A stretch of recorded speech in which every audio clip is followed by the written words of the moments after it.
దేవునికి మహిమ కలుగును గాక. మరి ఇప్పటి వరకు కూడా దేవుడు మనకు తోడుగా ఉండి ఈ ఆరాధన అంతటిని కూడా జరిగించి మరి ఆయన చిత్తంలో మనల్ని నడిపించినందుకు దేవుని నామానికి కృతజ్ఞతాస్తుతులు చెల్లించుకున్నాము. దేవుని యొక్క వాక్యాన్ని కొంత సమయం మనం ధ్యానం చేసుకుందాము. అందరం కూడా మన మనసుల్ని సిద్ధపరచుకొని దేవుని యొక్క వాక్యానికి మనము ఆయుత్తపడే వారముగా, ఎందుకంటే యాకోబు పత్రికలో చెప్తున్నాడు, వినుటకు వేగిరి పడేవారుగా, మాట్లాడుకు నిదానించేవారుగా, కోపించుటకు నిదానించేవారుగా ఉండాలని దేవుని యొక్క వాక్యములో మనము చూస్తున్నాము. అందుకనేసి దేవుని యొక్క వాక్యానికి మనము సిద్ధపడ్డప్పుడు దేవుని యొక్క వాక్యము మనకు మేలు కలిగిస్తుంది. దేవుని యొక్క వాక్యం మనకు జీవాన్ని, ఆయన సత్యంలో నడుచుకునేటటువంటి ధన్యతనిస్తుంది. మరి గత వారం కాదు, అంతకుముందు వారంలో మనము ఒక అంశాన్ని గురించి మాట్లాడుకున్నాము. గుర్తుందా? ఎవరికైనా గుర్తుంటే చెప్పొచ్చమ్మా. పోయిన వారం కాదు, అంతకుముందు వారం ఒక అంశాన్ని గురించి మరి దేవుడు మనతో మాట్లాడి ఉన్నాడు. అదేదో మనము గుర్తుంటే చెప్పొచ్చు. వాక్యములో ఎప్పుడు కూడా వాక్యం ధ్యానించే బిడ్డలు కదా, వాక్యాన్ని చదివే బిడ్డలు కదా, వాక్యం వినే బిడ్డలు కదా మీరు. కాబట్టి గత వారం కాదు, అంతకుముందు వారంలో దేవుడు మనతో ఒక అంశాన్ని గురించి చెప్పున్నాడు.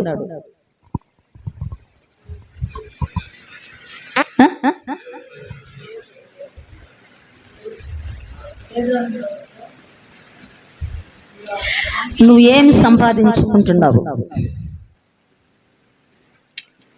మనకు కొన్ని మన ముందు పెట్టి నువ్వేం సంపాదించుకుంటున్నావు? జీవాన్ని సంపాదించుకుంటున్నావా? మరణాన్ని సంపాదించుకుంటున్నావా? ఆశీర్వాదాన్ని సంపాదించుకుంటున్నావా? శాపాన్ని సంపాదించుకుంటున్నావా అనే విషయాన్ని గురించి మనతో మాట్లాడినాడు. మరి ఆదాముని గురించి మనకు తెలియజేశాడు. ఆదాము ఏ విధంగా దేవుని యొక్క సన్నిధి నుంచి ఆయన వెళ్ళగొట్టబడ్డాడు, ఎందుకు ఆయన దేవుని యొక్క సాన్నిధ్యాన్ని పోగొట్టుకున్నాడు అనే విషయాన్ని మనము ఒకసారి గుర్తు చేసుకుంటే, దేవుని యొక్క మాటను ధిక్కరించాడు, ఆజ్ఞను అతిక్రమించాడు. కాబట్టి ఆ యొక్క ఏదైనా తోటలో నుండి వెళ్ళగొట్టబడ్డాడు. తత్ఫలితముగా ఏం సంపాదించుకున్నాడంట? పాపాన్ని సంపాదించుకున్నాడు. పాపాన్ని సంపాదించి ఈ యొక్క దినము, ఈ లోకము పాపము చేత ఏలుబడి చేస్తున్నదంటే అది ఆదాము యొక్క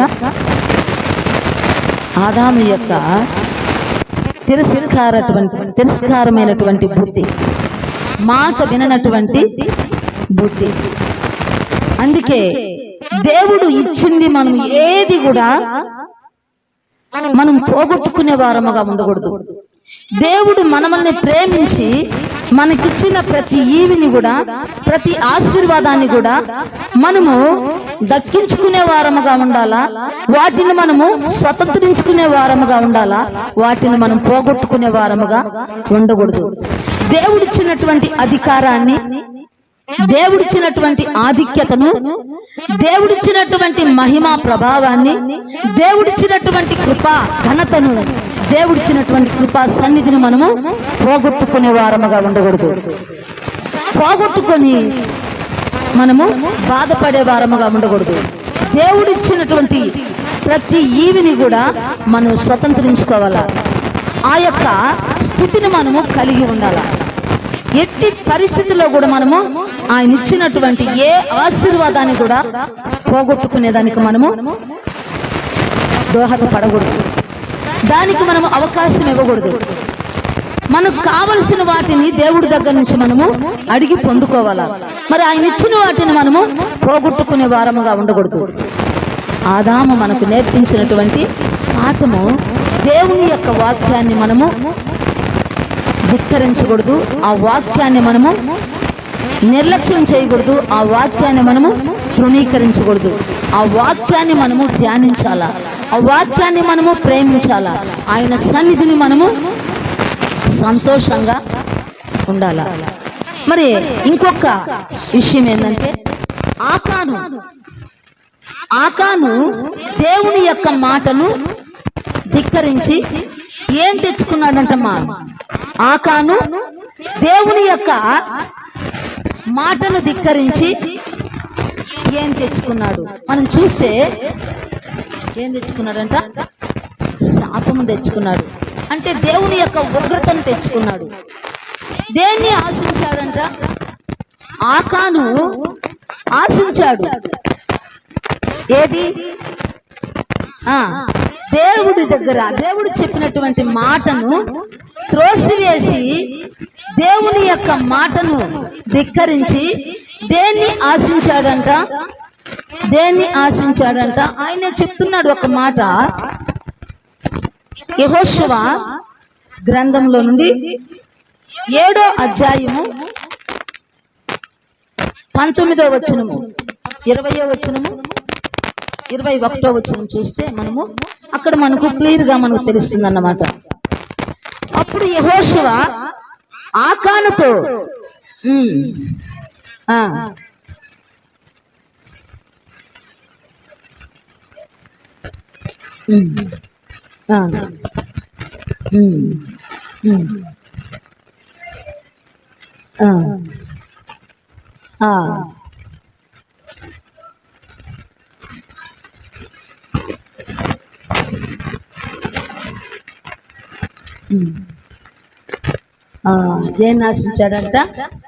దేన్ని ఆశించాడమ్మా?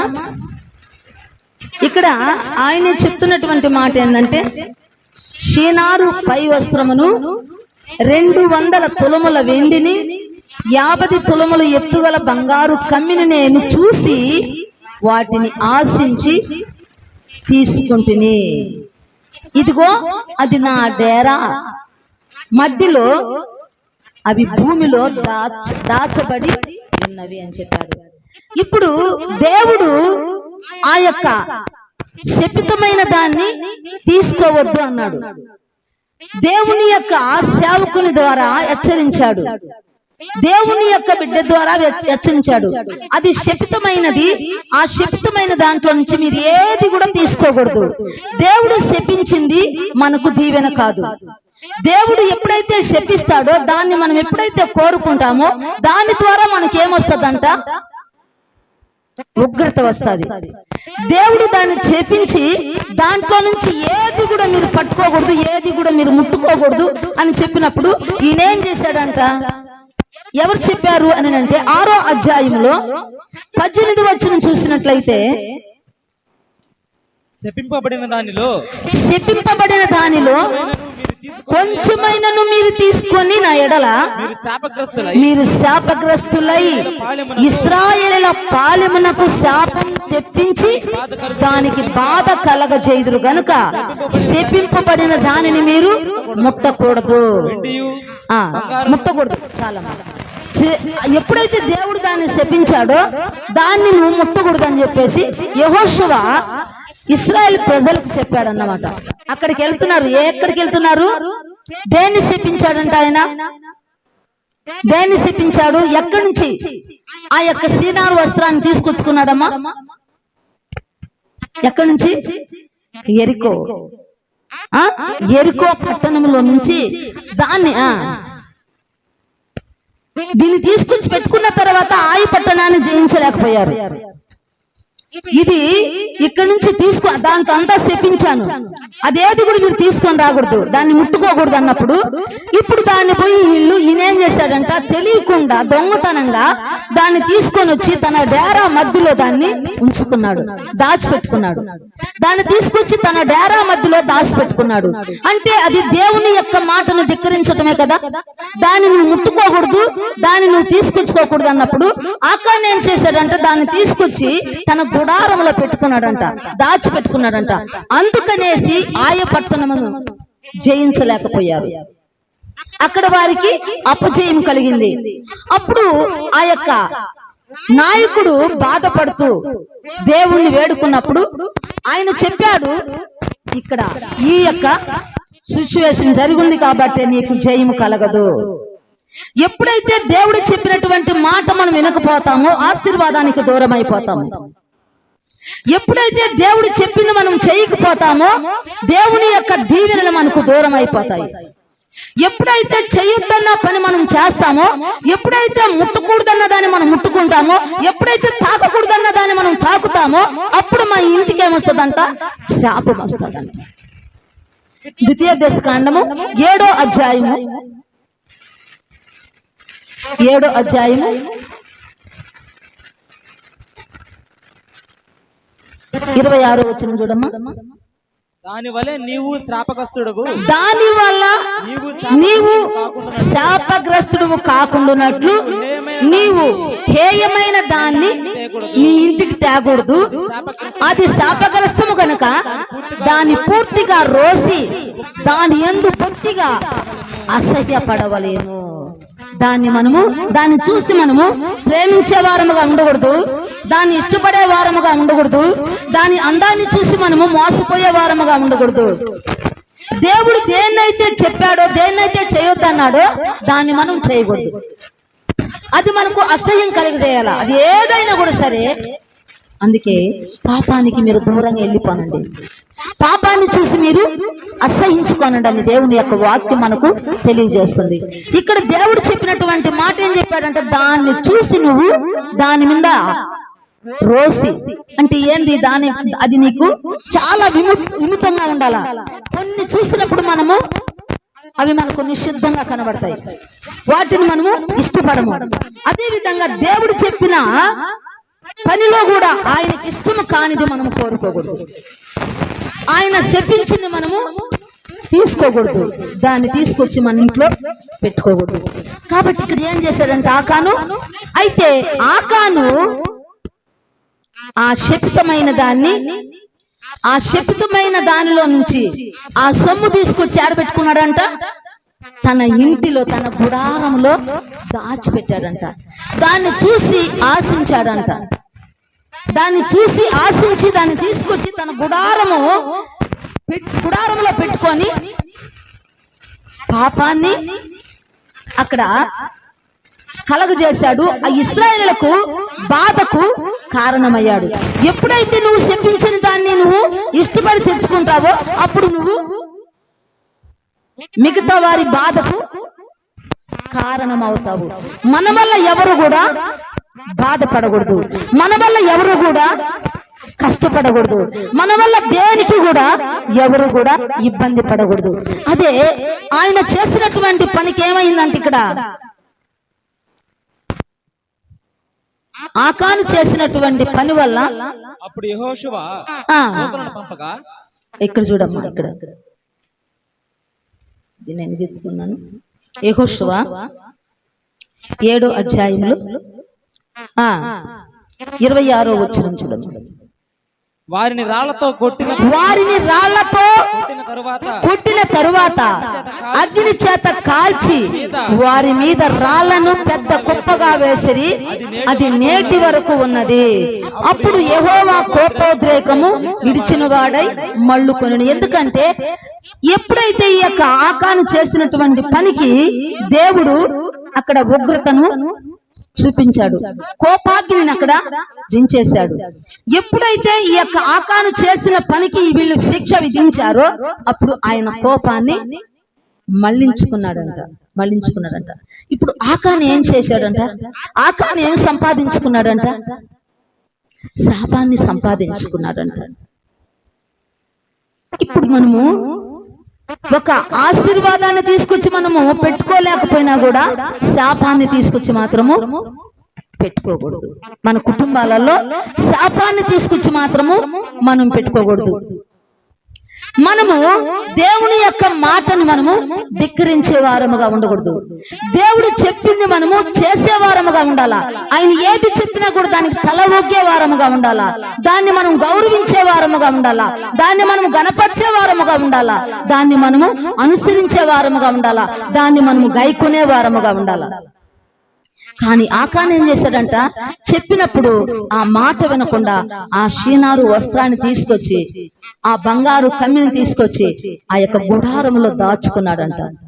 తత్ఫలితం ఏమైందంట, వారి జీవితం ఏమైందంట, ఆ కుటుంబ స్థితి ఏమైందంట, అగ్నికి ఆహుతి అయిపోయిందంట. నువ్వు చేసిన పొరపాటు వల్ల ఎంతమంది బాధపడుతున్నారు, నువ్వు చేసినటువంటి అవిధేయత వల్ల ఎంతమంది ఇబ్బంది పడుతున్నారు. ఇశ్రాయేల్ అందరికీ కూడా బాధ తీసుకొచ్చి పెట్టాడంట, బాధను కలగజేశాడంట. ఈ రోజు కుటుంబాలకు బాధను కలగజేస్తున్నాం. ఈ రోజు మనము ఇలాంటి అవిధేయత పనులు చేసి కుటుంబాలను బాధిస్తూ ఉన్నాం, కుటుంబాలను బాధపరుచుకుంటూ ఉన్నాము, కుటుంబాలను మనము వేదనలకు గురి చేస్తూ ఉన్నాం. మన అవిధేయత వల్ల, మనం చేసే పొరపాటు వల్ల, మనం చేసే అవిధేయతల వల్ల, మనం చేసే అక్రమాల వల్ల, మనం చేసేటటువంటి పాడు పనుల వల్ల ఎవరు బాధించబడుతున్నారు, ఎవరు బాధించబడుతున్నారమ్మా? కుటుంబము. ఈ కుటుంబం అంతా ఏమైందంట, ఒక్కడు చేసిన తప్పు, ఒక్కరే. ఎవరు చేశారా తప్పు? ఆకాను చేసిన తప్పుకి ఏమైందంట చూడండి అక్కడ 25 చూడమ్మా. నీవేళ మమ్మల్ని బాధపరిచితివి, నీవేళ మమ్మల్ని బాధపరిచితివి, యెహోవా నిన్ను బాధపరచుననుగా, నేడు యెహోవా నిన్ను బాధపరచుననగా. ఇశ్రాయేలందరూ కూడా వానిని రాళ్లతో సావగొట్టిరి. చూడు, మనము చేసిన పొరపాట్ల వల్ల మన కుటుంబము బాధించబడకూడదు. మనము బాధపడ్డా కూడా మన కుటుంబము బాగుండాలని కోరుకోవాలా. ఒకవేళ మనం బాధను అనుభవించినా కూడా సరే మన కుటుంబం బాగుండాలా, మన బిడ్డలు బాగుండాలా, మన చుట్టూ ఉన్న వాళ్ళు బాగుండాలా, మన సంఘం బాగుండాలా, మన పరిసరాలు బాగుండాలా, మన గ్రామం బాగుండాలా. మనం చేసిన పని వల్ల ఎవరికి కూడా ఎటువంటి హాని రాకూడదు, ఎవరికి ఎటువంటి ఇబ్బంది కూడా కలగకూడదు. కాబట్టి మనము మన కుటుంబాలను బాధించే వారముగా ఉండకూడదు, మన కుటుంబాలను మనము కష్టాలకి దాన్ని అప్పచెప్పే వారముగా ఉండకూడదు. ఇప్పుడు ఆకాను చేసిన పొరపాటు వల్ల కుటుంబం అంతా కూడా బాధపడింది. రాళ్లతో కొట్టబడ్డారంట, రాళ్లతో సంపబడ్డారంట, మరి అగ్నితో కాల్చివేశారంట. ఆకాను చేసినటువంటి పొరపాటు కుటుంబాన్నంతటిని కూడా బాధించిందంట, కుటుంబాన్నంతటిని కూడా బాధించిందంట. కాబట్టి మన వల్ల మన కుటుంబము బాధపడకూడదు. మన వల్ల మనం చేసినటువంటి తప్పు వల్ల మన కుటుంబము బాధించబడకూడదు. మన బిడ్డలు ఆ బాధకు లోనవ్వకూడదు, ఆ బాధకు మన బిడ్డలు గురి కాకూడదు. ఎవరు కూడా మనం చేసిన పొరపాటు వల్ల దానికి ఫలితము వేరొక్కరు అనుభవించకూడదు. ఒక్కని వల్లే పాపం వచ్చింది. ఎవరి వల్ల వచ్చింది పాపము? ఒక్కని వల్లే వచ్చింది. ప్రపంచాన్నే తల్లకిందులు చేసిందంట. ఆదాము చేసినటువంటి తప్పిదము ప్రపంచాన్నే తల్లకిందులుగా పాపాన్ని అనుభవించేటట్లు పరిస్థితిని కలుగజేసిందంట. కాబట్టి ఒక్కరు చేసినటువంటి తప్పు వల్ల ఎంతమంది బాధపడుతున్నారు, ఎంతమంది వేదన పడుతున్నారు, ఎంతమంది శోధింపబడుతున్నారు, ఎంతమంది బాధించబడుతున్నారు, ఎంతమంది ఆ బాధకు లోనవుతున్నారు ఒక్కసారి మనము గమనించాల. మన సుఖము, మన సంతోషాన్ని చూసుకోకూడదు, మన ఆనందాన్ని చూసుకోకూడదు. కొవ్వొత్తిని చూడండమ్మా, అది కాలిపోతూ కరిగిపోతూ ఇతరులకంట వెలిగిస్తదంట. తల్లిదండ్రులు అనేవారు కొవ్వొత్తు లాంటి వారంట. వాళ్ళు కరిగిపోతూ తమ బిడ్డలకి ఏమిస్తారంట? వాళ్ళు కాలిపోతూ, వాళ్ళు బాధపడుతూ, వాళ్ళ పెదవుల చాటు దుఃఖాన్ని దాచుకొని వారి యొక్క బిడ్డల పెదవుల మీద చిరునవ్వుని చూసేటటువంటి వారంట. వారు బాధను అనుభవిస్తూ వారి బిడ్డలు సంతోషంగా ఉండాలని కోరుకునే వాళ్ళంట. తాను కాలిపోతూ ఇతరులకు వెలిగించేటటువంటి కొవ్వొత్తు లాంటి వారంట తల్లిదండ్రులు. తాము బాధపడుతూ తమ బిడ్డల యొక్క భవిష్యత్ కొరకు ప్రయాసపడే వాళ్ళు తల్లిదండ్రులు. వారి సుఖము, వారి సంతోషం, వారి ఆనందం చూసుకొని బిడ్డల యొక్క భవిష్యత్తును పాడు చేసేటటువంటి వారుగా తల్లిదండ్రులు ఉండకూడదు. తమ బిడ్డల కొరకు వారు ప్రయాసపడే విధంగా వారిని ఒక మంచి మార్గంలో నడిపించేవారుగా తల్లిదండ్రులు అనేవారు ఉండాల. కానీ ఇక్కడ ఆకాన్ ఏం చేశాడంట, తను చేసినటువంటి తప్పు తన కుటుంబం అంతా కూడా బాధించబడ్డదంట, తన బిడ్డలు బాధించబడ్డారంట. మరి ఆ కుటుంబం అంతా కూడా అగ్నికి ఆహుతి అయిపోయిందంట. ఎంత బాధాకరమైనటువంటి పరిస్థితి, ఎంత వేదనకరంగా ఉంటుంది అలాంటి పరిస్థితిని తెలుసుకున్నప్పుడు. ఈ రోజు కూడా అలాంటి వారు లేకుండా పోలేదు. వారి సంతోషాలు, వారి సుఖాలు చూసుకొని కుటుంబాలను బాధించేటటువంటి వారు లేకుండా పోలేదు. వారి తప్పుల వల్ల కుటుంబాలు బాధపడకుండా ఉండుకుంటా ఈ యొక్క కాలంలో లేకుండా పోలేదు. అలాంటి వారు కూడా ఉండారు. అందుకే దేవుని యొక్క మాట మనకు చెప్తున్నది, దేవుని మాటను ఎప్పుడు కూడా మనము పెడచెవిని పెట్టకూడదు. దేవుని మాటను ఎప్పుడు కూడా మనము ధిక్కరించకూడదు. దేవుని ఎప్పుడు కూడా మనము తూలనాడకూడదు. దేవుని ఎప్పుడు కూడా మనము తృణీకరించకూడదు. ఆయన మాటను మనము గైకొనాల. ఒకడు పొట్టేళ్ల క్రొవ్వును అర్పించడం కంటే, దహన బలులు అర్పించడం కంటే నా మాట వినట శ్రేష్టము కదా. అటువంటి శ్రేష్టమైనటువంటి కృప మనకు దేవుడు ఇచ్చాడు ఆయన మాటల వల్ల. ఆయన మాట మనము వింటే దేవుడు మనకు అలాంటి ఆశీర్వాదాన్ని ఇచ్చాడు. ఈనాడు ఆ ఆశీర్వాదాన్ని మనం పోగొట్టుకొని దేన్ని సంపాదించుకుంటున్నాం లోకంలో? ఆకాను దేన్ని సంపాదించుకున్నాడంట? ఉగ్రతను సంపాదించుకున్నాడంట. ఉగ్రతను సంపాదించుకున్నాడంట. తన కుటుంబం అంతా కూడా ఆ అగ్నికి ఆహుతి అయిపోయిందంట. చాలా బాధాకరమైనటువంటి పరిస్థితి. ఏ తల్లిదండ్రులు కూడా, ఏ కుటుంబ యజమానులు కూడా, ఏ కుటుంబ పెద్దలు కూడా, ఏ సంఘ అధిపతులు కూడా అలా ఉండకూడదు. ఎవరు కూడా అలా ఉండకూడదు. అలా ఉండి అనేకుల కష్టానికి, బాధకు, కన్యలకు మనము కారకులు అవ్వకూడదు. మన వల్ల ఎవరు కూడా బాధించబడకూడదు. మన వల్ల ఎవరు కూడా శోధించబడకూడదు. మన వల్ల సంతోషంగా ఉండాలి. మనము వారికి ఒకవేళ సంతోషాన్ని ఇవ్వకపోయినా కూడా పర్వాలేదు, కానీ బాధను మాత్రం మనము మిగల్చకూడదు. వారి కొరకు మనము సుఖాలను ఇవ్వలేకపోవచ్చు, కానీ వారికి సంతోషాన్ని మాత్రం మనము దూరం చేయకూడదు. ప్రతి ఇంటి పెద్ద, ప్రతి సంఘ పెద్ద, సంఘంలో ఉన్నటువంటి బడా నాయకులు కావచ్చు, కుటుంబాలలో ఉన్నటువంటి పెద్దవాళ్ళు కావచ్చు, మరి ఇలాంటి తప్పిదములు చేసి కుటుంబాన్ని బాధించేటటువంటి వారుగా, సంఘాన్ని బాధించేటటువంటి వారుగా, సమాజాన్ని బాధించేటటువంటి వారుగా ఉండకూడదు. మనకు చేతనైతే మేలు చేసే వారముగా ఉందాం. మనకు చేతనైతే వారి నిమిత్తము ప్రయాసపడే వారముగా ఉందాము. వారి యొక్క నష్టాలకి, కష్టాలకి మనము చేయూతనిచ్చి వారిని ప్రోత్సహించి వారిని బాగు చేసే వారముగా ఉందాము. వారిని ఒక మంచి త్రోవలో నడిపించే వారముగా ఉందాము. మనము వారికి బాధకులుగా మనము మారకూడదు. వారిని బాధించే వారముగా మనం ఉండకూడదు. వారిని బాధపరిచే వారముగా మనం ఉండకూడదు. అందుకే ఈనాటి సమాజంలో ఎంతో మంది కుటుంబాలలో సంతోషాన్ని కోల్పోతున్నారు, సమాధానాన్ని కోల్పోతున్నారు.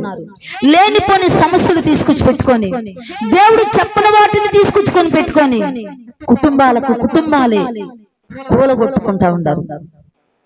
సమాధానం లేకుండా చేసుకుంటా ఉన్నారు. వాళ్ళకు వాళ్ళుగానే బాధలు తీసుకొచ్చి పెట్టుకుంటా ఉన్నారు. వాళ్ళకు వాళ్ళుగానే సమాధానాన్ని పోగొట్టుకునే వారుగా ఉన్నారు. కానీ దేవుడు చెప్తున్నటువంటి మాట, నువ్వు సంతోషంగా ఉండు, సంతోషంగా వెళ్ళి నీ తలంటుకొని, నువ్వు బట్టలు కట్టుకొని నువ్వు ఆ భోజనాన్ని చెయ్యి అంటున్నాడు. సంతోషంగా ఉండమంటున్నాడు. మనము సంతోషానికే ఆయన కారకులుగా చేయటానికి ఆయన మన యావత్ బాధను అనుభవించినటువంటి దేవుడు. ఆ బాధను ఆయన మీద మోపి మనము సంతోషంగా ఆయన్ని ఆరాధించి ఆయన మాటను గైకొనే వారముగా ఉండాల. ఆకాను చేసినటువంటి తప్పు, ఆకాను చేసినటువంటి పొరపాటు ఎవరమో చేయకూడదు. శపితమైన దాన్ని ఏదైనా కూడా మన గృహంలో, మన కుటుంబంలో ఉంచుకోకూడదు. నీ గృహంలో గాని, నీ కుటుంబంలో గాని, నీ గుడారములో గాని ఎటువంటి దుర్మార్గత, ఎటువంటి దుష్టమైనటువంటి కార్యం, ఎటువంటి దౌష్టమైనటువంటి కార్యం ఉండకూడదు. అక్కడ ఎటువంటి శపితమైనది ఉండకూడదు, అక్కడ ఎటువంటి శాపకరమైనది ఉండకూడదు. దాన్ని ముట్టకూడదు, దాన్ని తాకకూడదు, దాన్ని అసహించుకోవాలి. అప్పుడు దేవుడు మనకు సహాయం చేస్తాడు. అప్పుడు దేవుడు మనకు సంతోషాన్ని ఇస్తాడు. అదే విధంగా మనం సౌలు గారిని చూసినట్లయితే ఆయన ఆరంభం ఎంతో అద్భుతంగా ఆరంభమైందంట, కానీ ఆయన అంతమంట చాలా దారుణంగా ముగించబడ్డదంట. ఎందువల్ల?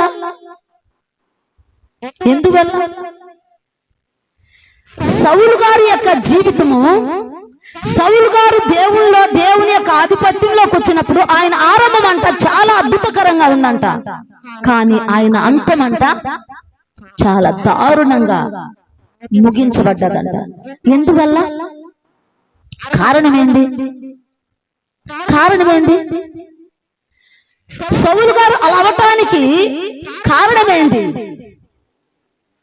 దేవుని మాట వినకపోవటమే, దేవుని మాటను తృణీకరించటమే, దేవుడు చెప్పింది చేయకపోవటమే, దేవుడు చెప్పండి చెయ్యటమే ఆయన యొక్క పతనానికి నాంది.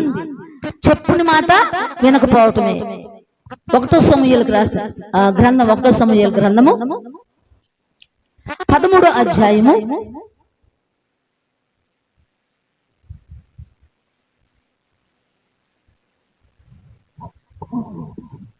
13వ వచనం చూడమ్మా. అందుకు సమూయేలు ఇట్లా నేను నీ దేవుడైన యెహోవా నీకిచ్చిన ఆజ్ఞను గైకొనక నీవు అవివేకపు పని చేసితివి. నీ రాజ్యమును ఇశ్రాయేలు మీద సదాకాలం స్థిరపరచుటకు యెహోవా తలచి ఉండెను. రాజ్యం నిలవదు.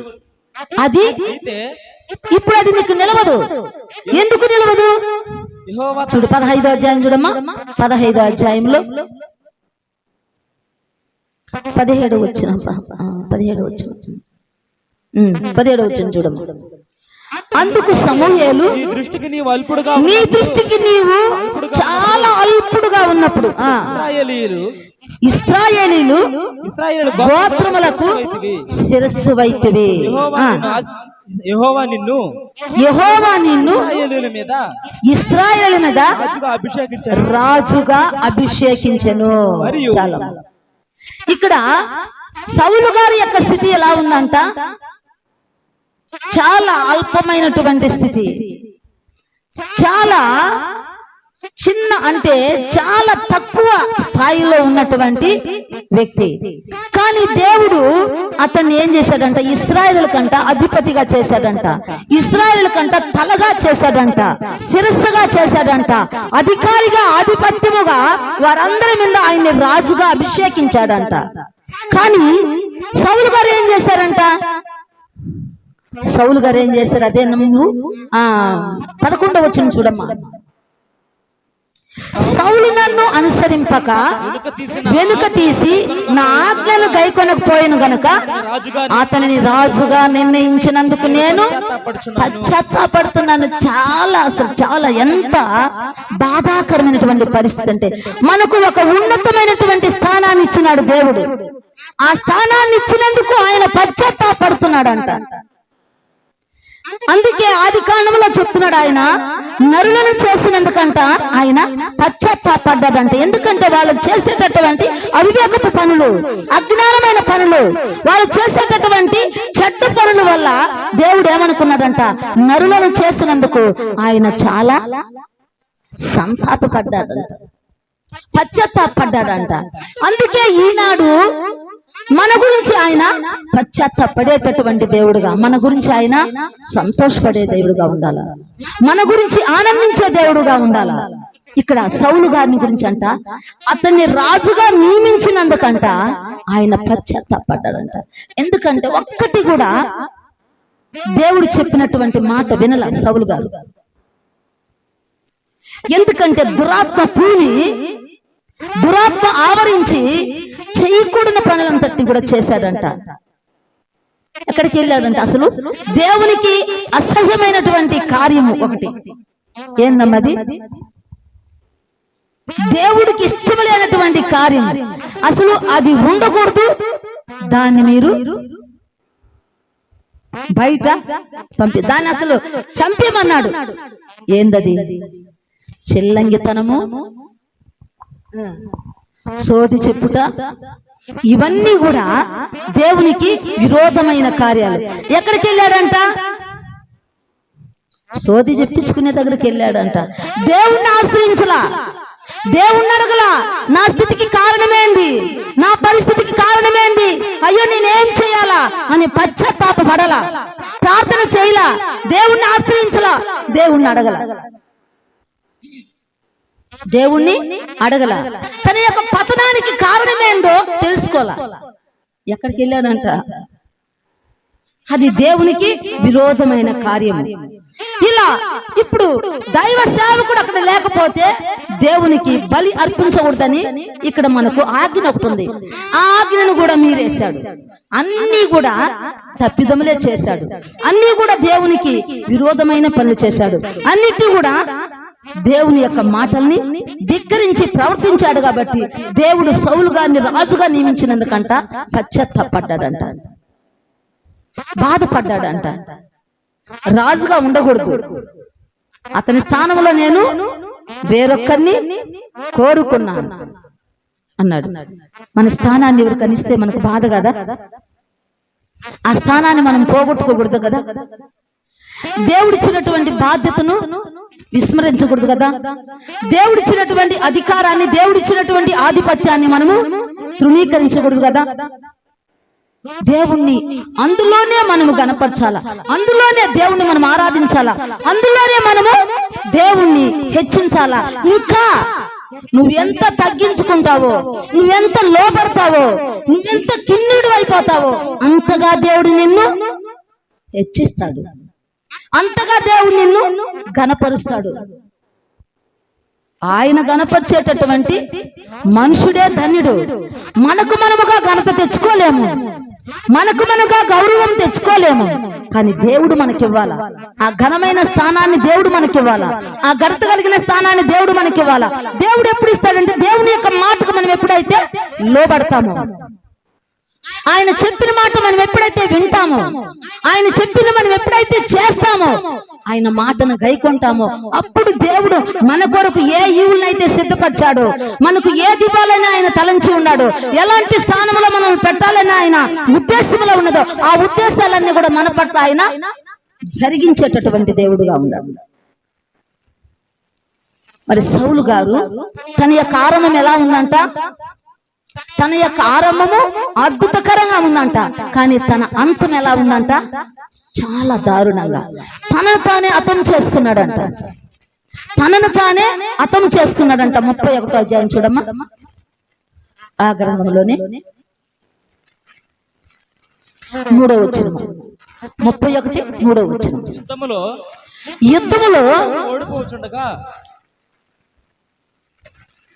మూడమ్మా, యుద్ధంలో సౌలు ఓడిపోవచ్చుండగా అతడు అంబులు వేయి వారి కంటబడి వారి చేత బహు గాయములు నొందెను. అప్పుడు సౌలు సున్నతి లేని వీరు వచ్చి నన్ను పొడిచి అపహాస్యం చేయకుండానట్లు ఎవరిని కోరాడంట? ఎవరిని కోరాడమ్మా? తన అంబుల్ని మోసేటటువంటి వానితో, తన ఆయుధములను మోసేటటువంటి వ్యక్తితో చెప్పాడు. సున్నతి లేని వీరి వచ్చి నన్ను పొడిచి అపహాస్యం చేయకుండానట్లు నీ కత్తి దూసి దాని చేత నన్ను పొడవమని తన ఆయుధములను మోయువానితో చెప్పగా అతడు భయము చేత అలాగు చేయనొల్లకుండెను గనుక సౌలు తన కత్తి పట్టుకొని తన మీద పడెను. తనను తానే హతం చేసుకున్నాడంట, తనను తానే నాశనం చేసుకున్నాడంట. ఒక్క దినమందే చదువుకుంటారా అమ్మా? సౌలు మరణమాయనని ఒక్క దినమందే చూడండి అమ్మా. అతడు భయము చేత అలాగ చేయగలను గనుక ఆ, సౌలు తన కత్తి పట్టుకొని దాని మీద పడెను. ఆ, సౌలు మరణమాయనని ఆ. అతని ఆయుధములను మోయువాడు తానును తన కత్తి మీద పడి అతనితో కూడా మరణమాయను. అతడు మరణమైనాడు. తన యొక్క ముగ్గురు కుమారులు కూడా ఆ దినమందే మరణమైపోయినారంట. దేవుడు చేసిన ఏది కూడా మనము తృణీకరించే వారముగా ఉండకూడదు. దేవుడు మనకు ఏదైతే చెప్తాడో దాన్ని మనము జరిగించే వారముగా ఉండాలి. సౌలు గారు దేవుని మాటని ధిక్కరించాడు, తృణీకరించాడు, ఆ మాటను గైకొనల. కనుక తన అంతము ఎలా ఉందంట? చాలా దారుణంగా ముగిసిపోయిందంట. ఎంత ఆ యొక్క విషయాలను మనం తెలుసుకున్నప్పుడు చాలా బాధ కలుగుతుందంట. ఎందుకంటే దేవుడు చెప్పినటువంటి మాట మనము ఎందుకు తృణీకరించాలా, ఎందుకు త్రోసిపుచ్చాలా, ఎందుకు మనము ఆ మాటను ధిక్కరించి మనం ఎందుకు కష్టాలను కొని తెచ్చుకోవాలా, దేవుడిచ్చిన ఆశీర్వాదాన్ని పోగొట్టుకోవాలా, దేవుడిచ్చిన ఘనతను పోగొట్టుకోవాలా, దేవుడిచ్చిన అధికారాన్ని ఆధిపత్యాన్ని ఎందుకు మనం పోగొట్టుకోవాలా? ఎందుకు ఆ విఘ్నత ఎందుకు లేకపోతుంది? ఆ తెలివి ఎందుకు లేకపోతుంది? ఆ జ్ఞానం ఎందుకు లేకపోతుంది? ఆ పరిశుద్ధాత్మ యొక్క అభిషేకం అనేది ఎందుకు మన మీద పని చేయకుండా పోతుంది? దేనికి మనం స్థానం ఇస్తున్నాము? దేనికి మనము చోటిస్తున్నాము?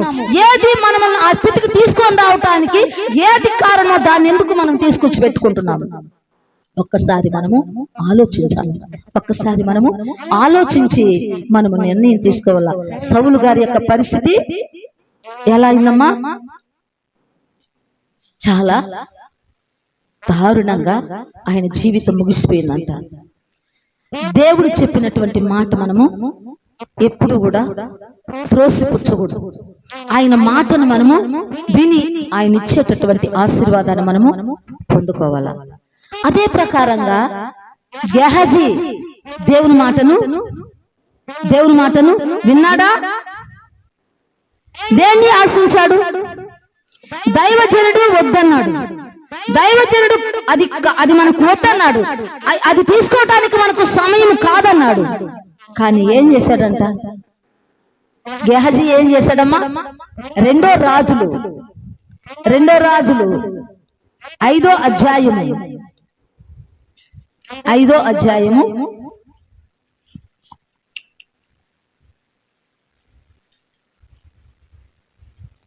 20వ వచనం చూడమ్మా. అంతటా దైవజనుడైనటువంటి ఎలీషాకు సేవకుడైనటువంటి గెహజీ ఈ నయమాను తీసుకొని వచ్చిన వాటిని అంగీకరించుటకు నా యజమానునికి మనస్సు లేకపోయాను గాని యెహోవా జీవముతోడు నేను పరిగెత్తుకుని పోయి అతన్ని కలుసుకుని అతని యొద్ద ఏదైనా తీసుకుంటాను అనుకుని. దీన్నంతా మనం చదివినప్పుడు ఇక్కడ మనకు అర్థమయ్యేది ఏంటంటే, ఇక్కడ దైవజనుడు ఏమన్నాడంటే దాన్ని వద్దన్నాడు, దాన్ని తిరస్కరించాడు. అది వద్దన్నాడు ఎందుకంటే అది వ్యాధితో వచ్చినప్పుడు దాన్ని బహుమానంగా తీసుకొచ్చి ఆయన ఇవ్వబోతున్నప్పుడు ఈయన సున్నితంగా దాన్ని తిరస్కరించాడు, వద్దన్నప్పుడు తను తీసుకొని వెళ్ళిపోతున్నప్పుడు దాన్ని ఆశించినటువంటి గెహజీ ఏం చేశాడంట? దాన్ని ఆశించి మరి ఇక్కడ చెప్పి పంపించేసినటువంటి వ్యక్తి దగ్గరికి వెనకమాల వెళ్ళిపోయాడంట.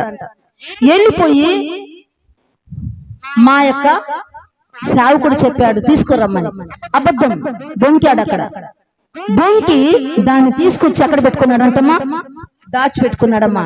25 చూడు. అతడు లోపలికి పోయి 24 చూడు.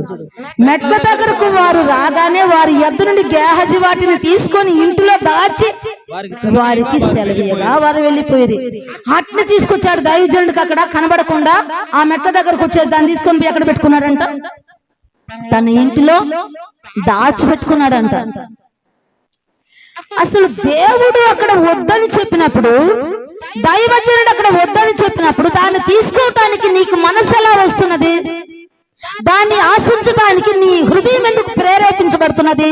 అది శపితమైనది, అది శాపకరమైనది. దాన్ని నువ్వు ముట్టుకోకూడదు, దాన్ని నువ్వు తాకకూడదు, దాన్ని తీసుకొచ్చి నీ ఇంట్లో పెట్టుకోకూడదు, దాన్ని అసహించుకో అన్నప్పుడు ఎందుకు దాన్ని తీసుకొచ్చి పెట్టుకోవటం? ఎందుకంటే మనిషి యొక్క నైజమేనంట, మనిషి యొక్క నైజమేనంట వద్దన్నది చెయ్యటమే. దేన్నైతే వద్దంటామో అది కాదంటే అదే చేసి నిలబడుకుంటారు. ఈ నైజం ఎక్కడి నుంచి వచ్చింది ఒకసారి ఆలోచించండి. ఎక్కడి నుంచి వచ్చిందమ్మా ఇది? ఆ తిరస్కార బుద్ధి ఎక్కడి నుంచి వచ్చింది? ఎక్కడి నుంచి వచ్చింది? అవ్వమ్మ దగ్గర నుంచి వచ్చింది. ఆ తిరస్కార బుద్ధి ఎప్పుడైతే చేయొద్దన్న పని చేయటము అనే ఆ బుద్ధి ఎవరి దగ్గర నుంచి వచ్చిందంటే అవ్వమ్మ దగ్గర నుంచి వచ్చింది. కాబట్టి మనం ఏదైతే చేయొద్దంటామో, ఎక్కడికైతే వెళ్ళొద్దంటామో, దేన్నైతే తాకొద్దంటామో, దేన్నైతే ముట్టుకోవద్దంటామో దాన్నే తాకి, దాన్నే ముట్టి, దాన్నే తీసుకొచ్చి ఇంట్లో పెట్టుకొని శాపం తీసుకొచ్చి తన జీవితంలోనికి పెట్టుకుంటారు. కాబట్టి దేవుడు చెప్పినటువంటి మాట తృణీకరించి త్రోసిపుచ్చి శాపాన్ని తీసుకొచ్చి పెట్టే అనేకులకు బాధకు, అనేకుల అవమానాలకు కారకులుగా వీళ్ళు నిలబడ్డారంట బైబిల్ గ్రంథంలో. అందుకే వాళ్ళు చేసింది మీరు చేయొద్దు, వాళ్ళు చేసింది మీరు చేయబాకండి, వారి జీవితాల్లాగా మీ జీవితాలు అవ్వకూడదు అని అవి మనకు ముంగుర్తులుగా పెట్టి మనల్ని వాటిని చేయొద్దని దేవుడు మనకు చెప్తున్నాడు. కానీ మనం ఏం చేస్తున్నాము? ఆశబ్దమైన దాన్ని తీసుకొచ్చే మన లోపల దాచిపెట్టుకున్నాం.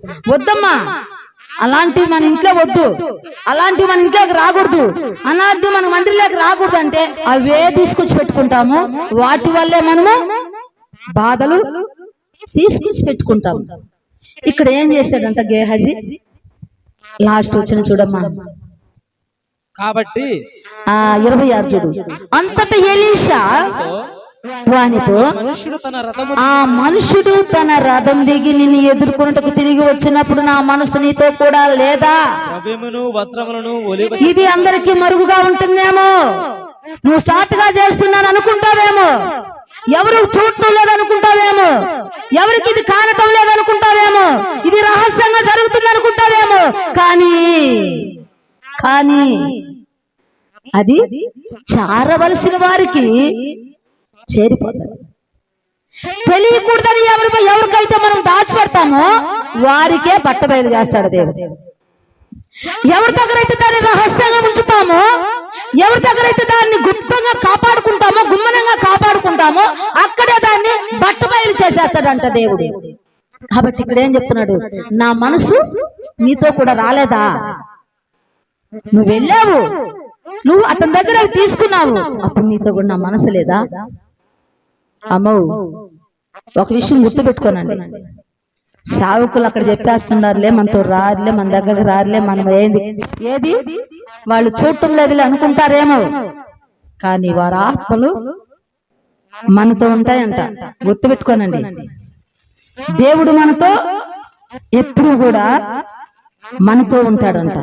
మన ముందు, మన ఎనుక, మన ఇరు ప్రక్కల మనల్ని ఆవరించి ఏ తప్పిదంలో పడిపోకుండా, ఏ యొక్క పొరపాట్లో పడిపోకుండా, ఏ యొక్క పాపంలో పడిపోకుండా ఎప్పటికప్పుడు మనల్ని ఆయన కాపాడుతూ తన కృపలో భద్రపరుస్తూ తన చిత్తములో నడిపిస్తూ ఉంటాడు.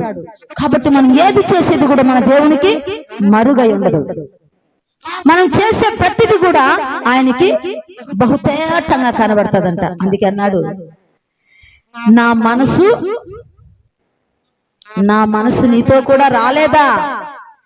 ద్రవ్యమును, వస్త్రమును, ఒలీవ చెట్లను, తోటలను, ద్రాక్ష తోటలను, గొర్రెలను, ఎడ్లను, దాసదాసీలను సంపాదించుటకు ఇది సమయమా?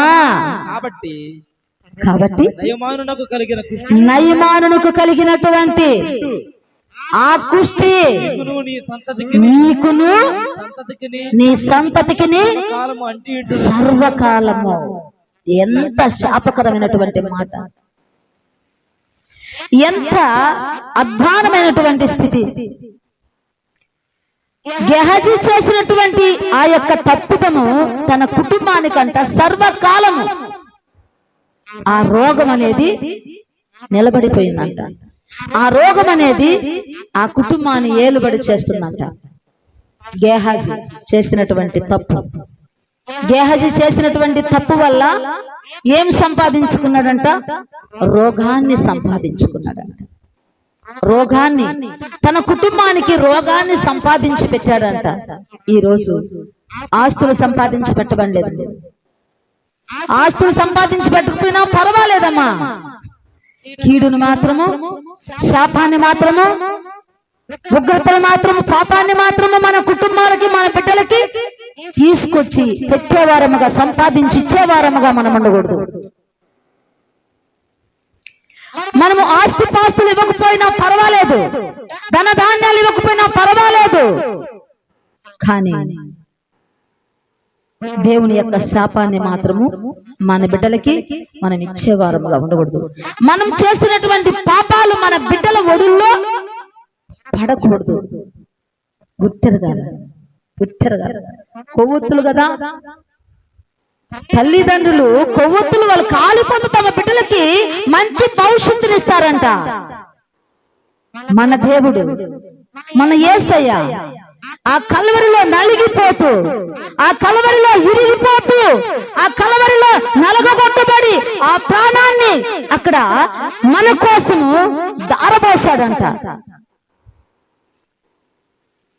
యేసయ్య అలా అనుకోకపోతే ఈ రోజు మనకు ఈ రక్షణ ఆశీర్వాదం వచ్చేదా? మన ఎడల ఈ కృప అంత విస్తరముగా ఉండేదా? ఒక్కసారి మనము ఆలోచించాలా. మరి మన దేవుడు మన కొరకు ఇంత త్యాగం చేశాడు కదా, మరి ఇంత బాధను ఓర్చుకున్నాడు కదా, ఇంత శ్రమను అనుభవించాడు కదా, ఆ కల్వరిలో మన కొరకు ప్రాణం పెట్టాడు కదా, మన కొరకు రక్తాన్ని దారపోసాడు కదా, మన కొరకు ప్రాణాన్ని క్రయధనముగా ఇచ్చేశాడు కదా. మరి దేవుడు ఆ రోజు మరి యేసయ్య నా సుఖం అనుకుంటే, తండ్రితో ఉండవలసిన భాగ్యం నాకు కావాలనుకోని ఉంటే మనకి ఈ రోజు ఈ రక్షణ వచ్చి ఉంటుందా? ఈ కృప మనకు దొరుకుంటుందా?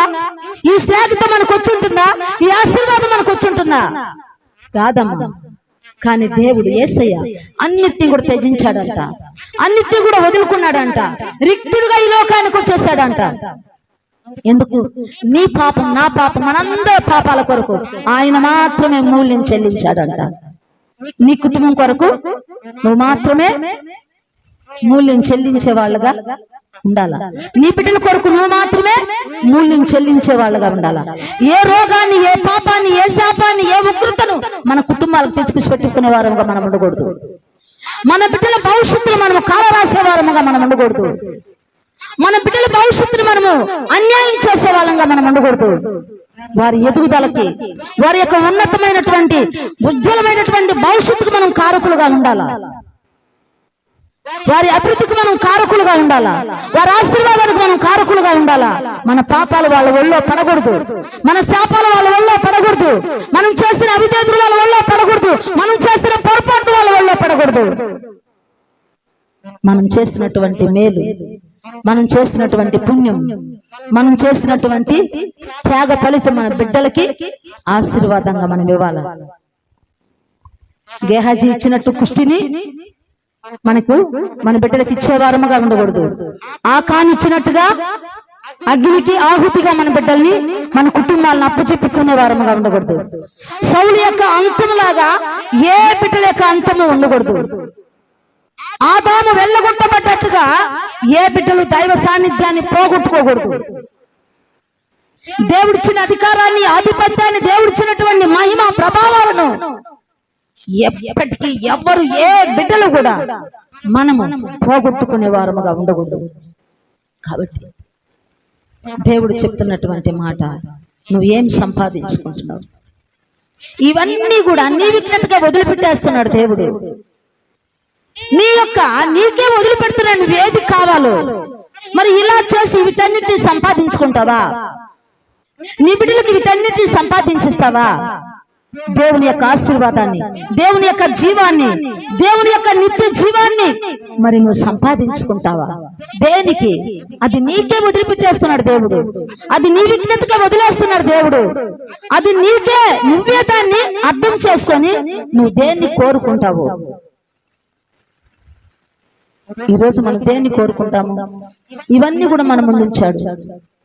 పాపాన్ని, రోగాన్ని, ఉగ్రతను, శాపాన్ని, మరణాన్ని మన ముందుంచాడు. ఏది కావాలో మనకు? ఏది కోరుకుంటే మన జీవితం బాగుపడుతుంది? ఏది కోరుకుంటే మనం దేవుని సన్నిధిలో ఉండబోతున్నాము? ఏది కోరుకుంటే దేవుని యొక్క కుడి పార్శ్వమంత మనము కూర్చుండబోతున్నాము? ఒకసారి మనం ఆలోచించి, ఒక్కసారి మనము మన జీవితాన్ని మనం పరిశోధించుకొని మనకి దేవునికి ఏదైతే ఇష్టం లేనిది, ఏదైతే కష్టం కలిగించేది, ఏదైతే బాధ కలిగించేది, ఎక్కడైతే మన యొక్క గర్వాన్ని బట్టి ఆయన చాటుకు వెళ్ళి ఏడ్చేటటువంటి స్థితిని మనం కలగజేస్తున్నామో దాన్ని మనం గుర్తిరిగి దాన్ని విడిచిపెట్టే వారముగా, దాన్ని అసహించుకునే వారముగా, దాన్ని వదిలిపెట్టే వారముగా, దాన్ని విసర్జించి దాన్ని మనము మన కంటితో కూడా చూడకుండా మనం ఎప్పుడైతే దేవుని వైపు చూస్తామో, నిషిద్ధమైనది, అబద్ధమైనది, అసహ్యమైనది అందులో ఎంత మాత్రము కూడా ప్రవేశించదంట. ఎక్కడికి ప్రవేశించదమ్మా? దేవుని యొక్క సన్నిధిలోకి, దేవుని యొక్క రాజ్యములోకి. ఏ వెళ్ళవంట? ఏ వెళ్ళవమ్మా? అబద్ధమైనది, అసహ్యమైనది, నిషిద్ధమైనది ఏది కూడా దేవుని యొక్క సన్నిధిలో నిలబడవు, ప్రవేశించవు.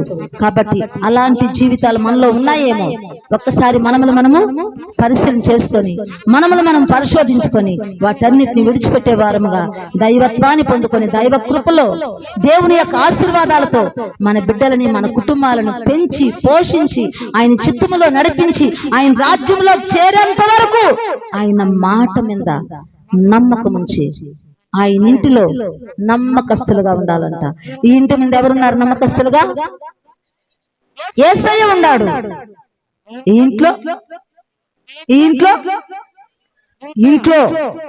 ఇంటి పైన యేసయ్య ఉన్నాడు. ఇంట్లో ఎవరున్నారు? నా ఇల్లంతట్లో నమ్మకమైన వ్యక్తి మోషే గారు. ఈ ఇల్లంతట్లో నమ్మకమైన వ్యక్తులుగా, బిడ్డలుగా మనం అందరము ఉండి నమ్మకమైన వారికి దీవెనలు మెండుగా కలుగుతాయని దేవుడు చెప్పాడు. కాబట్టి ఆ నమ్మకత్వాన్ని కోల్పోకుండా దేవుని మాటకు లోబడి, దేవుని చిత్తాన్ని ఎరిగి, దేవుని యొక్క ఆలోచన ప్రకారంగా ఆయన ఆనుకొని, ఆయన పైన ఆధారపడి, ఆయన చిత్తములో నడుచుకొని ఆయన జీవాన్ని సంపాదించుకునే వారంగా మనం ఉండాలని ఆయన ఇష్టపడుతున్నాడు. అటువంటి కృప దేవుడు మనకి ఇవ్వాలని ప్రార్థన చేసుకున్నాం.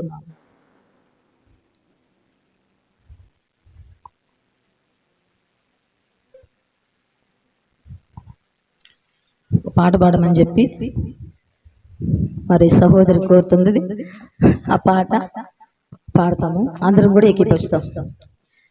నీవు చేసిన బొమ్మనయ్యా, నన్ను చేయి విడువకయ్యా, నీవు చేసిన బొమ్మనయ్యా, నన్ను చేయి విడువకయ్యా, మౌనమే శాపమై మార్గమే చీకటై నిలువలేకుంటిని, బ్రతుకులేదంటిని, నిలువలేకుంటిని, బ్రతుకులేదంటిని, నీవు చేసిన బొమ్మనయ్యా, నన్ను చేయి విడువకయ్యా. పోరు గాలి పోరులోన రాలిపోయే ఆకునైనా జాలి లేని వేటగాని చేతిలోని గువ్వనైనా పోరు గాలి పోరులోన రాలిపోయే ఆకునైనా జాలి లేని వేటగాని చేతిలోని గువ్వనైనా ఆకునై రాలినా గువ్వనై కుమిలినా ఆకునై రాలినా గువ్వనై కుమిలినా ఇన్న తండ్రి వేడుకున్నా నిన్ను నేను నమ్ముకున్నా విడువకయ్యా యేసు ప్రభువా నీవు చేసిన బొమ్మనయ్యా నన్ను చేయి విడువకయ్యా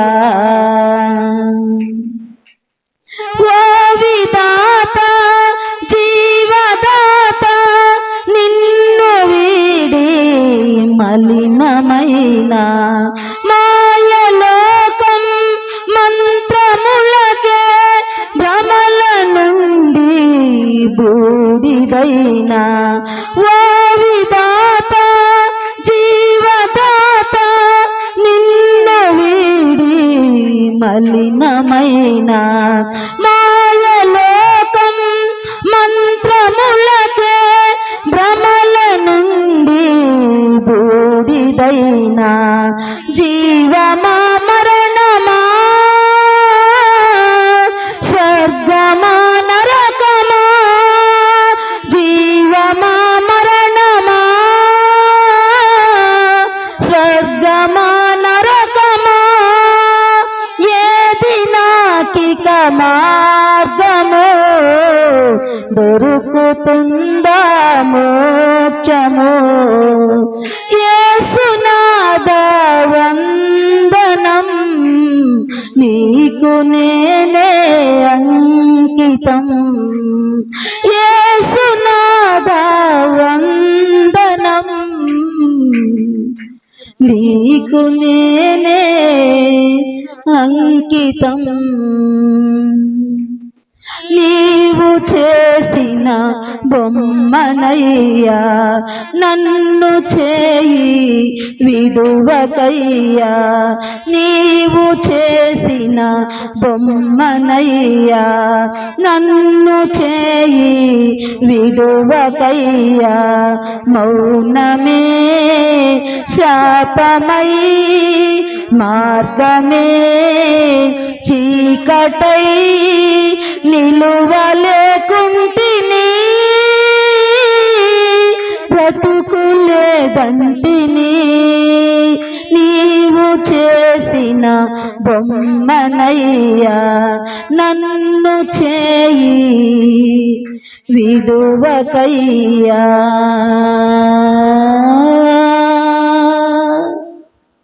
ప్రార్థన చేసుకున్నాం.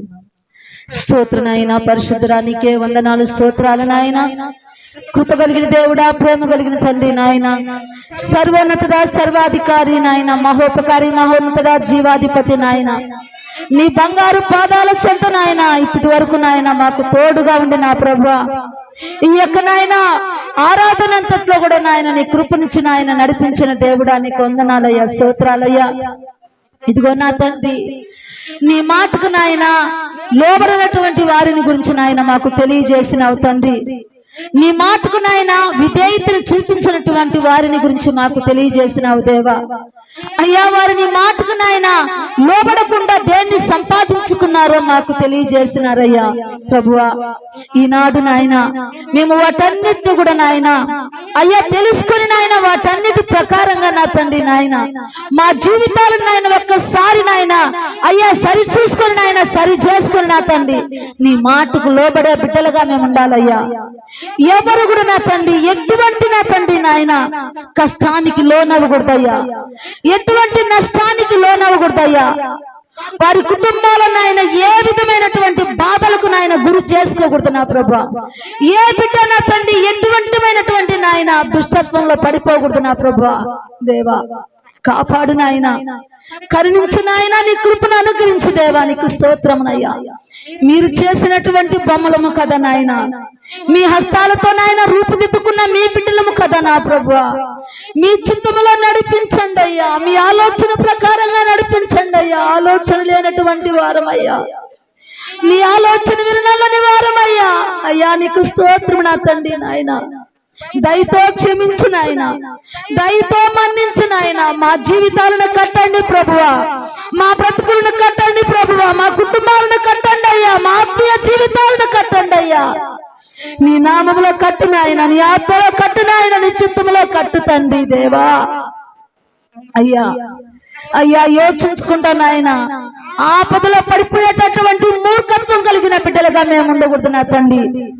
అయ్యా జ్ఞానము కలిగిన తండ్రి, ప్రతి స్థితిని నాయన గమనించుకోగలిగినటువంటి జ్ఞానాత్మను నాయన మాకు దయచేయండి ప్రభువా నాయన. నీ మాటను విసర్జించే వారముగా మేము ఉండకూడదు నాయన, నీ మాటను తృణీకరించే వారముగా మేము ఉండకూడదు నాయన, నీ మాటను త్రోసివేసే వారముగా మేము ఉండకూడదు నాయన, నీ మాటను నా తండ్రి ధిక్కరించే వారముగా మేము ఉండకూడదు నా ప్రభువా. ధిక్కరించిన ఆయన, త్రోసివేసిన ఆయన, తృణీకరించిన ఆయన అయ్యా ఇదిగో నా తండ్రి ఎలాంటి బాధలు అనుభవించినారు నా ప్రభువా. వారి కుటుంబాలకు నాయన ఏది సంపాదించి పెట్టారు నా తండ్రి, మాకు వారిని గురించి తెలియజేస్తున్నావు తండ్రి. మధ్యాహ్న కాల సమయం అందయ్యా, దయతో నాయన మాకు సహాయం చేయండి ప్రభువా. మేము నడవలసిన మార్గాన్ని మాకు బోధించండి అయ్యా. మా మీద దృష్టి ఉంచి మాకు ఆలోచన చెప్పండి ప్రభువా. అయ్యా మా మార్గాన్ని సరి చూపించండి అయ్యా, మా మార్గాన్ని సవరించండి అయ్యా, మా స్థితిని మార్చండి అయ్యా, మా బ్రతుకులు మార్చండి అయ్యా. తండ్రి నీకు స్తోత్రం స్తోత్రం నాయన. సహాయం చేయండి ఈ మధ్యాహ్న కాల సమయం అందు ప్రభువా. మమ్మల్ని దర్శించండి అయ్యా, మమ్మల్ని దృష్టించండి అయ్యా, నీ కృపను మాకు అనుగ్రహించండి అయ్యా. తండ్రి నీకు స్తోత్రం స్తోత్రం స్తోత్రం స్తోత్రం నా తండ్రి. ఇప్పటి వరకు మేము జీవించిన జీవితం చాలు ప్రభువా, ఇప్పటి వరకు మేము బ్రతికిన బ్రతుకులు చాలు ప్రభువా. ఇక వాటిని మేము చూడకూడదయ్యా, వాటిని మేము నాయన తిరిగి చూడకూడదు నా ప్రభా నాయన. తిరిగి చూసినటువంటి నాయన లోతు భార్య ఏ స్థితికి వెళ్ళిపోయిందో నాయన, ఆ స్థితి నాయన మేము కలిగి ఉండకూడదు నా ప్రభువా. అయ్యా ముందున్న వాటి వైపు నాయన మేము చూడాలయ్యా. ముందు నువ్వు మాకు చూపించిన మార్గంలో మేము నడవాలయ్యా. నువ్వు ఇచ్చిన మాటకు నాయన మేము విధేయులు కావాలి ప్రభా. నీకు స్తోత్రం నా తండ్రి. మాట వినటే శ్రేష్టమన్నావయ్యా. అట్టి శ్రేష్టమైనటువంటి దీవెన ఆశీర్వాదం నీ పరలోక రాజ్య ప్రాప్తి నాయన మేమందరము కలిగి నాయన పొందుకొని నాయన నీ చిత్తంలో నడుచుకునేటటువంటి భాగ్యమును, ధన్యతను, దీవెన, ఆశీర్వాదాన్ని మాకు దయచేస్తావని ఈ మధ్యాహ్న కాల సమయం అందు నాయన నీ బిడ్డలైన వారందరూ నన్ను చేతులకు అప్పచెప్పుకుంటూ చిన్నవారిని పెద్దవారిని పేరు పేరున వేరు వేరుగా కుటుంబాలుగా దీవించి ఆశీర్వదించిన ఆయన కాపాడమని మీకే స్తుతి స్తోత్రాలు చెల్లించుకుంటూ ప్రభువైనటువంటి యేసుక్రీస్తు నామములో వేడుకొని ప్రార్థిస్తున్నాము తండ్రి. ఆమేన్. నా ప్రాణమా యెహోవాను సన్నిధి